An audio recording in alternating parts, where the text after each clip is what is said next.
Vamos ahora a hablar de algo que uno imagina, pero de repente entrar en detalle va a ser interesante con nuestro próximo invitado, que es Santiago Chemes. Vamos a hablar de la comunicación no verbal y de su poder. Santiago es director de PNL Palermo. Gracias por acompañarnos. Bienvenido a nuestro Marketing and Communication Summit. Bueno, muchísimas gracias. ¿Por qué no me contás primero qué entendemos? Vamos a poner un marco de definición, si querés, por comunicación no verbal. Comunicación no verbal sería todo lo que no es verbal, Obvio, básicamente. pero digo, O sea, definámosle un marco, ¿no? Porque sí, decir, sí, bueno, ¿hasta dónde llega la comunicación no claro. verbal? Espera, Son, tiene una definición muy amplia y después vamos a lo más estricto. vamos, de La mayor a defini- menor, me sí, la gusta. definición amplia sería todo lo que no es verbal, Sí, básicamente. claro. O sea que puede ser el comportamiento, Ujú, puede ser también la disposición mobiliaria de acá, o sea, cómo ujú. están organizados los muebles, puede ser también la interacción con un otro, eso es comunicación no verbal. Ahora, si vamos a una definición más estricta, comunicación no verbal es el comportamiento no verbal, Bien. que está dado por el lenguaje del cuerpo y por los matices de la voz. ¿Y eso hasta dónde sentís que puede ser un factor influyente en una estrategia de comunicación, digamos, donde uno elige de repente un interlocutor, alguien que tiene que transmitir un mensaje, pero que no solamente lo verbaliza, ¿no es cierto? También, por decirlo así, lo actúa. Ujú. ¿Hasta dónde sentís que eso, eh, cómo decir, interfiere en el mensaje? ¿Está bien que interfiera? A ver, se entiende que la comunicación no verbal es, esto es un porcentaje que no es exacto, pero es aproximadamente el 93% de nuestra comunicación, cuando estamos hablando con un otro. O sea, un 7% sería el contenido, que serían las palabras, y un 93% que estaría dividido en lo que es lenguaje del cuerpo y matices de la voz. O sea que acá hablaríamos de cómo la persona dice y no lo que dice, que eso sería el contenido. Mm. Entonces, cuando una persona, por ejemplo, vos le preguntás, vamos a una reunión hoy y la persona te dice, bueno, sí, puede ser. ¿Qué interpretarías vos de eso? ¿Que tiene ganas de ir a la reunión o no? Y si no la conociera, sí. Uno diría, bueno, no es una persona que esté dispuesta, Ajá. pero también puede ser una persona, no sé, tímida, por decirlo así. Puede ser una persona tímida, puede ser que no esté con muchas ganas, pero desde lo que es el lenguaje del cuerpo y los matices de la voz, podemos ver de que está calificando al mensaje. O sea, cuando un mensaje califica a otro mensaje, es un metamensaje, Ujú. básicamente. Entonces, como que califica la comunicación verbal. Dicho de otra manera, la comunicación no verbal califica a la comunicación verbal. Eh, ¿Y qué pasa cuando no todos inferimos lo mismo de esa comunicación no verbal? Porque no hay un código común. O sea, alguien puede tener, o sea, como te decías a tu ejemplo, uno puede sentir que esa persona no tiene ganas de ir a una reunión o de repente puede no saberlo y que se sienta mal, por decirlo así. Ujú. ¿Cómo se manejan esa falta de, digamos, de códigos comunes de la comunicación no Es verbal? que justamente cuando hablamos de lenguaje del cuerpo es porque hay un código, básicamente. Cuando es comunicación no verbal, es tan amplio comunicación no verbal que no hay un código, pero sí cuando hablamos de lenguaje del cuerpo. Entonces hay algunos gestos que tienen un significado y hay Ujú. otros que son más aleatorios o tenemos que deducirlo de la persona, básicamente. En este caso le preguntaríamos a esta persona qué pasa que cuando dijiste esto, lo dijiste de una manera un poco, o sea, con poca energía, básicamente, ¿no? Santiago, hay una cosa que me intriga y te pregunto como estudioso de esto. ¿La comunicación no verbal siempre es verdadera o se puede actuar, digamos? ¿Cómo determinamos si es verdad o mentira? Porque a veces el cuerpo como que habla solo, ¿no es cierto? Es lo que uno Sí, cree. a ver, cuando hablamos de eso hay una teoría que es uno de los científicos que es más renombrado en la comunicación no verbal, que estuvo, bueno, fue el autor de Cómo detectar mentiras, un libro Ujú. que se llama Cómo detectar mentiras, otro libro se llama El rostro de las emociones, estuvo atrás de la novela Lie to Me Es y cierto. ahora Intensamente, vieron las películas Intensamente 1 y 2, el autor este se llama Paul Ekman. Y él básicamente, él veía signos que tenían que ver con las emociones, la comunicación no verbal de las emociones más que nada, y detectaba gestos que eran más específicos y gestos que eran menos específicos, Ujú. básicamente.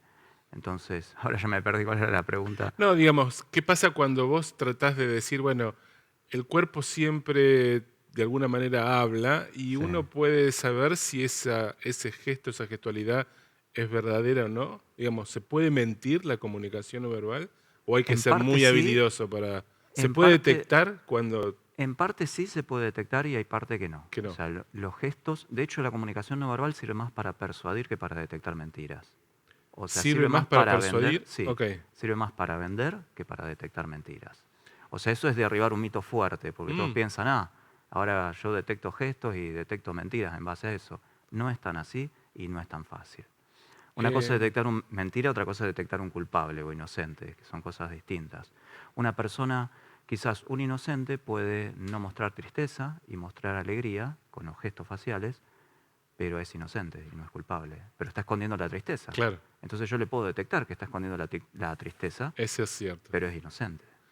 ¿Y cómo se entronca esto con las estrategias de comunicación de las empresas? ¿Es una herramienta que se usa, digamos, cómo la manejan?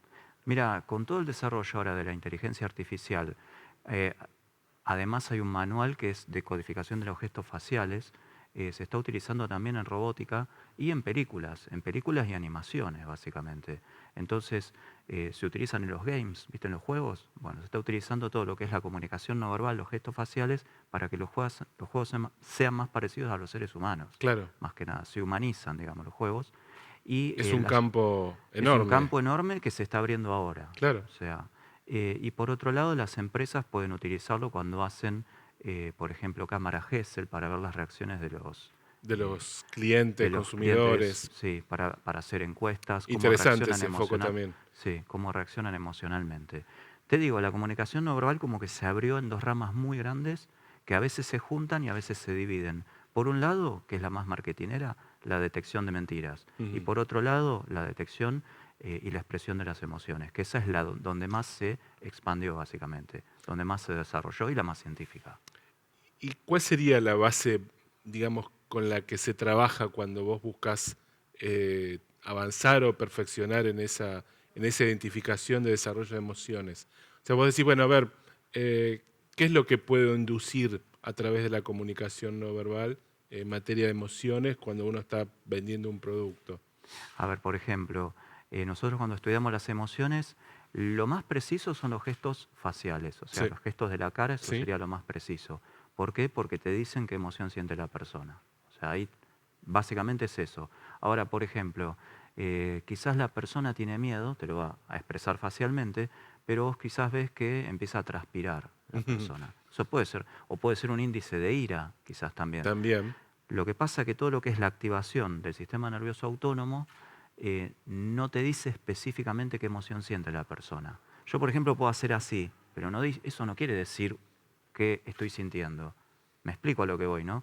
Ahora, si yo hago un gesto de alegría, ahí sí, expresa que estoy sintiendo alegría. O sea, hay gestos que son más específicos, que tienen que ver con las emociones universales, que son 7 las emociones universales, y que son heredadas genéticamente, Las de intensamente. las de intensamente.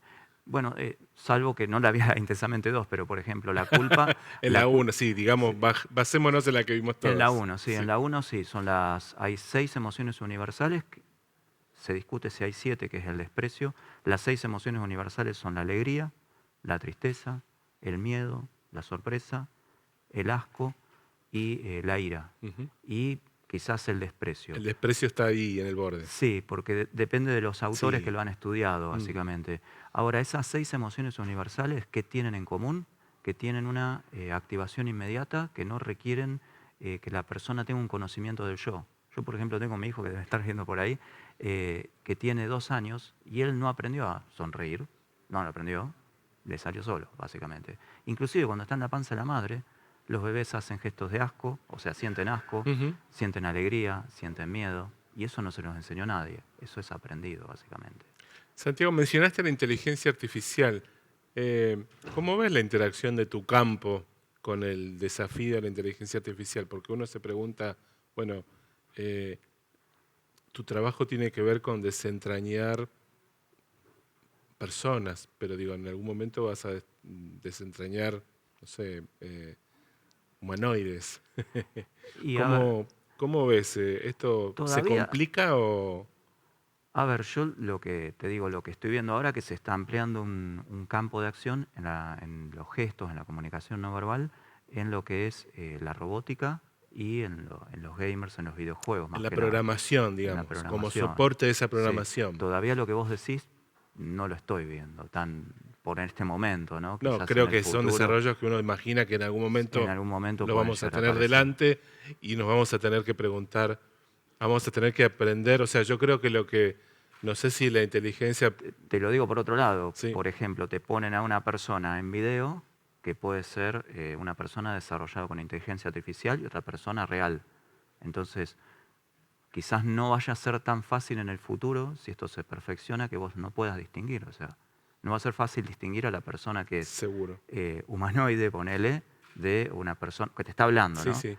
Que de una persona real, básicamente, así en pantalla, así en televisión. Creo que vamos a tener que aprender más de tu campo en el futuro, si, excepto que la legislación nos ayude y diga, bueno, esta imagen fue generada con Sí, inteligencia artificial, digo, porque sí, todo aquello que nos llegue a través de otro medio, digamos, que no sea un intercambio directo, va a ser cada vez más complejo sí, de desentrañar.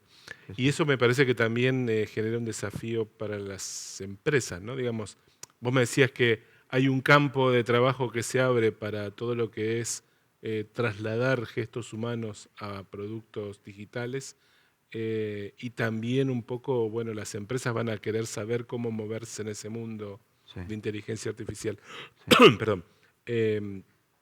¿Vos creés que, digamos, esto de alguna manera, la inteligencia artificial también puede jugar a favor tuyo como una herramienta que te permita ayudar a decodificar más gestos? Sí, totalmente. De hecho, ya hay programas diseñados para eso. Por ejemplo, hay uno que se llama Noldus, que estudia Son programas que están Son hechos software que para ya están estudiar. disponibles. Sí. Entonces ellos detectan qué gestos tenés vos y en base a eso detectan si está correlacionado o no con una emoción. Mm. O sea, ellos tienen un valor bastante alto, pero existen ya básicamente eso. Hay, Entonces se utilizan para investigación de nuevos productos, para todo lo que es conocimiento del consumidor, básicamente. Más que nada para entrevistas, ¿no? Ujú. Las acciones y reacciones de los consumidores. Eh, Así como, bueno, de alguna manera vos representás un estudioso de la comunicación no verbal, hay, ¿cómo quiero decirlo? Protagonistas de la comunicación que vos digas, este es el mejor, o sea, alguien que se especialice de alguna manera, que vos puedas darme como ejemplo de quién es una persona que maneja profesionalmente la comunicación no verbal.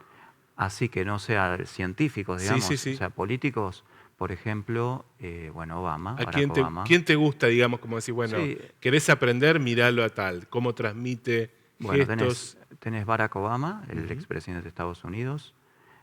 Por lo que no, o sea, por lo negativo, bueno, Biden, por ejemplo, porque transmite gestos que tienen que ver con su edad, de una persona que ya está decayendo, básicamente. Él hace muchos gestos así, que cuando se olvida cosas se toca la cabeza, la forma de caminar que tiene. Una persona cuando ya es más grande no camina con pasos largos, camina con pasos cortitos. Cortos. Entonces vos ahí vas viendo detalles. Por eso quizás no la pasó bien en la última performance, ¿no?, que tuvo contra Trump. Ujú. Que Trump ¿Y Trump cómo lo ves en materia de...? ensalzaba lo contrario, Trump. Lo que pasa es que los gestos que tiene Trump son gestos de una persona autoritaria y dominante.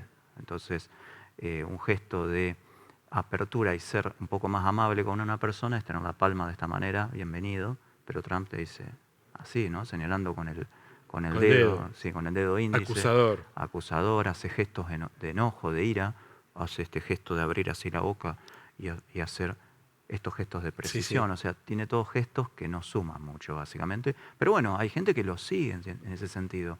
Si vos querés a alguien más moderado, yo soy más para el lado de lo moderado, a mí no me cierra esa persona, pero otras personas compran a eso. Y él sabe que es así, básicamente. ¿Y qué considerás que es más efectivo? ¿Ser moderado, o sea, como moderado en términos de que tu gestualidad sea más neutra, o que puedas desarrollar una gestualidad más positiva, llamémosle?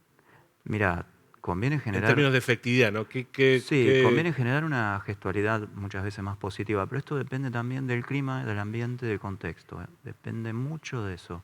Hay momentos donde se busca una personalidad, un líder que sea de esa manera, y hay momentos por ahí de quiebre donde se busca una personalidad un poco más agresiva, Mm. o mucho más agresiva.